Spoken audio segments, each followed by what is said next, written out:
जय श्री कृष्ण। भगवद गीता अध्याय 1 श्लोक 23वां। योत्स्यमानान् अवेक्षे अहं ये एते अत्र समागतः धार्तराष्ट्रस्य दुर्बुद्धे युद्धे प्रिय चिकीर्षवः। मुझे उन लोगों को देखने दीजिए जो यहाँ पर धृतराष्ट्र के दुर्बुद्धि पुत्र दुर्योधन को प्रसन्न करने की इच्छा से लड़ने के लिए आए हुए हैं।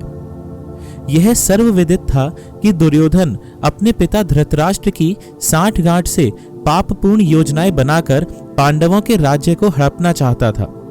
अतः जिन समस्त लोगों ने दुर्योधन का पक्ष ग्रहण किया था वे उसी के समान धर्मा रहे होंगे।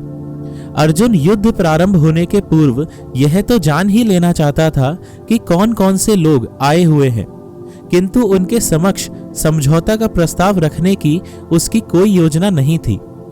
यह भी तथ्य था कि वह उनकी शक्ति का, जिसका उसे सामना करना था, अनुमान लगाने की दृष्टि से उन्हें देखना चाह रहा था। यद्यपि उसे अपनी विजय का विश्वास था, क्योंकि कृष्ण उसकी बगल में विराजमान थे। श्लोक 24वां। संजय उवाच एवं उक्तः ऋषिकेशः गुडाकेशेन भारत सैन्यो उभयो मध्ये स्थापयत्वा रथ उत्तमम्। संजय ने कहा, हे भरतवंशी, अर्जुन द्वारा इस प्रकार संबोधित किए जाने पर भगवान कृष्ण ने दोनों दलों के बीच में उस उत्तम रथ को लाकर खड़ा कर दिया।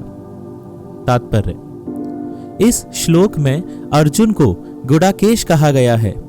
गुडा का अर्थ है नींद, और जो नींद को जीत लेता है वह गुडाकेश है। नींद का अर्थ अज्ञान भी है। अतः अर्जुन ने कृष्ण की मित्रता के कारण नींद तथा अज्ञान दोनों पर विजय प्राप्त की थी। कृष्ण के भक्त के रूप में वह कृष्ण को क्षण भर भी नहीं भुला पाया, क्योंकि भक्त का स्वभाव ही ऐसा होता है। यहाँ तक कि चलते अथवा सोते हुए भी कृष्ण के नाम, रूप, गुणों तथा लीलाओं के चिंतन से भक्त कभी मुक्त नहीं रह सकता।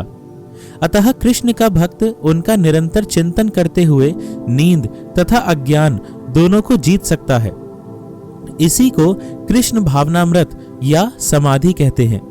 प्रत्येक जीव की इंद्रियों तथा मन के निर्देशक अर्थात ऋषिकेश के रूप में कृष्ण अर्जुन के मंतव्य को समझ गए कि वह क्यों सेनाओं के मध्य में रथ को खड़ा करवाना चाहता है।